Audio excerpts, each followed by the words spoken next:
করেছিলেন ঝুলন যাত্রা মহোৎসব থেকে মাসাধিক কালব্যাপী উৎসবের সূচনা করেছিলেন সিদ্ধান্ত সরস্বতী প্রভুপাদ। এর মধ্যে কয়েকটি গুরুবর্গে শ্রীরূপ গোস্বামী পাদের তিথি এবং বলদেব প্রভুর আবির্ভাব, শ্রীকৃষ্ণের আবির্ভাব, যোগমায়া দেবীর আবির্ভাব, রাধা ঠাকুরানীর আবির্ভাব এবং গ্রন্থরূপী শ্রীকৃষ্ণের যে আবির্ভাব, গ্রন্থ চূড়ামণি শ্রীমদ ভাগবতের আবির্ভাব, এই সব নীতিগুলোকে সমৃদ্ধ করে প্রভুপাদ এই হরিস্মরণ উৎসব ব্যবস্থা করেছে। কলির জীব, অল্পায়ু এবং অন্নগত প্রাণ, অনর্থগ্রস্ত জীবন, হরিবিমুখ জীবন, বিষয় ভোগ পিপাসাযুক্ত মন, এই কলিযুগের জীবকে কি করে কৃষ্ণ সেবায় আকৃষ্ট করা যায়, এটা একটা বিরাট চ্যালেঞ্জ। ভক্তি সিদ্ধান্ত সরস্বতী প্রভুপাদ তিনি এই জগতের কোনো জন ছিলেন না, তিনি গৌরবাণীর মূর্ত বিগ্রহ ছিলেন। তিনি কৃষ্ণের প্রিয় ছিলেন, তিনি গোলকের জন ছিলেন। তিনি একটা কৌশল অবলম্বন,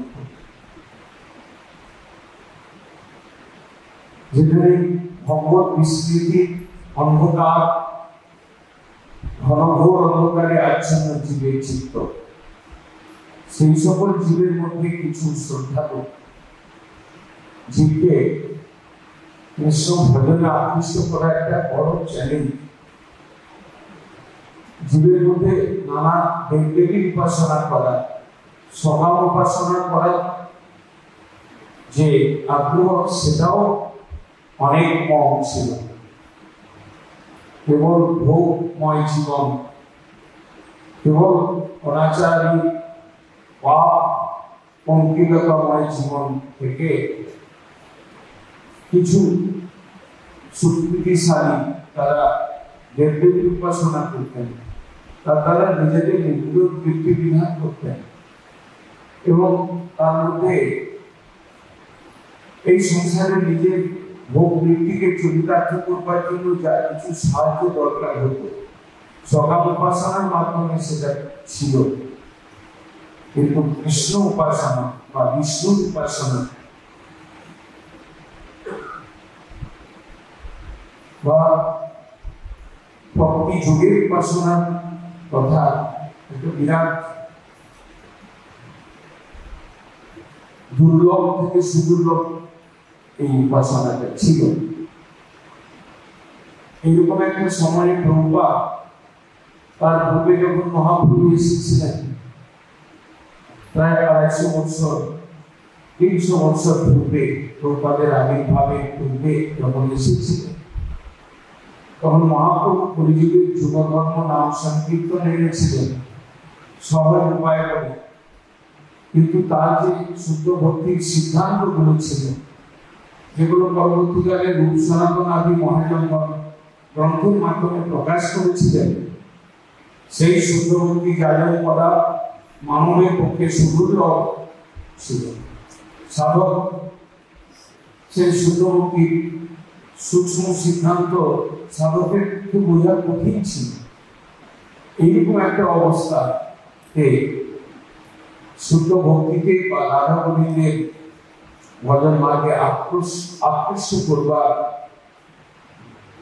যে কৌশল প্রভুপাদ অবলম্বন করেছিলেন, একটা অভিনব কৌশল। স্থানে স্থানে মঠ স্থাপন করো, ব্যস্ত সংসারে কাজে ব্যস্ত লোকদেরকে সেই সেই লোকেশনে যাওয়ার সুবিধা করে দাও। রাধা গোবিন্দের দিব্য মূর্তি দর্শন করে তার সেবার সৌভাগ্য দান করো এবং সেই স্থানটাকে পরিচালনা করবার জন্য ত্যাগী ভক্ত সাধু তার ব্যবস্থা করো, এরকম একটা হৃদয়ের প্রেরণা পেয়ে তিনি মঠ মন্দির করলেন, তিনি সাধু সঙ্গ দান করলেন, সাধু সৃষ্টি করলেন। ত্রিদণ্ডী সন্ন্যাস তিনি নিজে দিয়েছিলেন এবং এই আশ্রমকে প্রতিষ্ঠা করে ত্রিদণ্ডী সন্ন্যাস, ব্রহ্মচারী, সন্ন্যাসী এইরকম একটা দিব্য গিরুয়া বসনধারী আচরণশীল কৃষ্ণ ভক্ত তৈরি করে মঠের মাধ্যমে তাদের দ্বারা কৃষ্ণ ভক্তির অনুশীলন করিয়ে প্রভুপাদ একটা হাট বেছালেন। হাটটা ছিল আগে নাম ভট্ট রূপে প্রকাশিত ছিল এবং তার মহাজন ছিলেন, মূল মহাজন ছিলেন নিত্যানন্দ প্রভু। এবং পরবর্তীকালে মহাপ্রভুর সম্প্রদায় যখন প্রতিষ্ঠিত হলো, ধীরে ধীরে সেই নাম অর্থ ভক্তিবিনোদ ঠাকুর। মহাপ্রভু পরবর্তীকালে যে বিকৃতি এলো ধর্মের মধ্যে, শুদ্ধ ভক্তি ধর্মের জাগরের মধ্যে যে বিকৃতি এলো, পরবর্তীকালে ভক্তিবিনোদ ঠাকুর শুদ্ধ নামমাত্র আওয়াজ প্রকাশ করলেন, চালু করলেন, আরম্ভ করলেন। বোধপুরে বসে তিনি নামমাত্র প্রকাশ করে যখন তিনি শুদ্ধ ভক্তির সিদ্ধান্তকে তিনি গ্রন্থের মাধ্যমে, পত্রিকার মাধ্যমে ছাপিয়ে প্রচার শুরু করলেন, কিছুটা যখন সাফল্য লাভ করলেন তখন প্রভুপাদ গেলেন। প্রভুপাদকে তিনি এই দায়িত্বটা দিলেন যে শুদ্ধ কৃষ্ণ ভক্তির যাজনে জীবের জীবনে চরম মঙ্গল আনন্দের তুমি ব্যবস্থা করো। মহাপ্রভুর বাণীকে তুমি পৃথিবী পর্যন্ত বিস্তার করো। তো প্রভুপাদ এসে এই কৌশল করেছিলেন। স্থানে স্থানে কত মত স্থাপিয়া নিস্তব হরি সেবা শিখাইতে হবে। এই ভব সংসারের মধ্যে হরি সেবা দুর্ভিক্ষ ছিল, হরি শুদ্ধ ভক্তি জাগরণে দুর্ভিক্ষ ছিল, হরির শুদ্ধ কীর্তনে দুর্ভিক্ষ ছিল। প্রভুপাদ সেটাকে স্টার্ট করে, সেই স্টার্ট করতে গিয়ে যতরকম কৌশল অবলম্বন করেছিলেন। পত্রিকা, বিভিন্ন ভাষায় পত্রিকা প্রকাশ করে, গ্রন্থ, বৈষ্ণবীয় গ্রন্থকে পুনর্মুদ্রণ করে, নানা স্থানে এক্সিবিশন করে তিনি যে কৌশল অবলম্বন করেছিলেন, সেই কৌশল সকলের মধ্যে একটা অন্যতম কৌশল ছিল নগরবাসীকে কি করে ভক্তিতে লাগানো যায়। বিশেষ করে কবি পবনিত এই কবি কাদা এই শহরের মধ্যে কি করে রাধা গোবিন্দের সেবা আকৃষ্ট করা যায়, এই চিন্তা করে তিনি মাসাধিক কালব্যাপী হরি সংকীর্তন, হরি স্মরণ মহোৎসব তিনি ব্যবস্থা করলেন। আজকে হয়তো বা কালক্রমে তার গঠন বা আকার ছোট হয়েছে, কিন্তু প্রভুপাদ যে সময় তিনি এই হরি স্মরণ মহোৎসব শুরু করেছিলেন, শত শত লোক প্রভুপাদ নিজে এখানে থেকে হরিকথা কীর্তন করতেন। উৎসবের বিভিন্ন অঙ্গের জাগরণের সুস্থতা দান করে তিনি লোককে আকর্ষিত করে তাদেরকে কৃষ্ণ কথা শোনাতেন। তাদের মধ্যে কিছু সুকৃতিবান, মহাসুকৃতিবান যারা ছিলেন, তাদেরকে কৃষ্ণ ভক্তিতে আকৃষ্ট করে তাদের জীবনকে ধন্য করেছিলেন এবং মহাপ্রভুর এই ভাবধারাকে, শুদ্ধ ভাবধারা, শুদ্ধ ভক্তির ধারাকে প্রচার করবার এই কৌশল তিনি অবলম্বন করেছেন। এবং সেই উৎসব, মহোৎসব অর্থাৎ যেখানে বিরাটভাবে সেবা হবে, বহু জনকে নিয়ে নৃত্য কীর্তন, হরিকথা চর্চা, মন্দির পরিক্রমা দিয়ে হবে, তার দ্বারা স্থানীয় লোকেরা আকৃষ্ট হয়ে হরিভক্তিতে লাগবেন, আকৃষ্ট হবেন। এইরকম একটা কৌশল প্রভুপাদ অবলম্বন করে তিনি এই যে মাসাধিক কালব্যাপী উৎসব শুরু করলেন, সেটা প্রারম্ভ ঝুলন থেকে করলেন। যদিও জন্মাষ্টমী এই মহোৎসবের কেন্দ্রবিন্দু, মুখ্য আকর্ষণ, কিন্তু তিনি শুরু করলেন ঝুলন থেকে। এবং ঝুলন থেকে শুরু করার উদ্দেশ্য একটা লম্বা পিরিয়ড এই মহোৎসবটি চালিয়ে যাওয়া, 1 মাস ব্যাপী নিয়ম করে পাঠ কীর্তন সেবা চালিয়ে যাওয়া, এটা যেমন একটা উদ্দেশ্য ছিল, তেমনি তিনি কৃষ্ণ জন্মাষ্টমীর পূর্বে বড়দের জন্ম আবির্ভাব সেটাকে ইনপুট করে তারও আগে থেকে শুরু করবার জন্য ঝুলন যাত্রা বা ঝুলন উৎসবকে বেছে নিলেন। কেন? প্রপাত ধারে ধরে ঝুলন মহোৎসবের মহিমা বর্ণন করে তিনি এই ঝুলন থেকে শুরু করলেন এবং সেই সকল কথা আমরা পূর্ব বর্ষতে আমি শ্রবণ করেছি। ঝুলন উৎসবটা প্রপাতের ভাষায় এটা কোনো অনর্থগ্রস্ত সাধকের উৎসব নয়, বা বিধিমার্গ বা বিধিরা নিশ্চিত যারা ভজন করেন তাদের জন্য এই উৎসব নয়।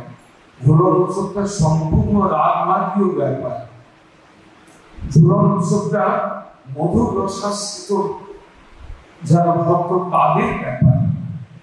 শান্ত দাস সূক্ষ্ম বা বাৎসল্য রসের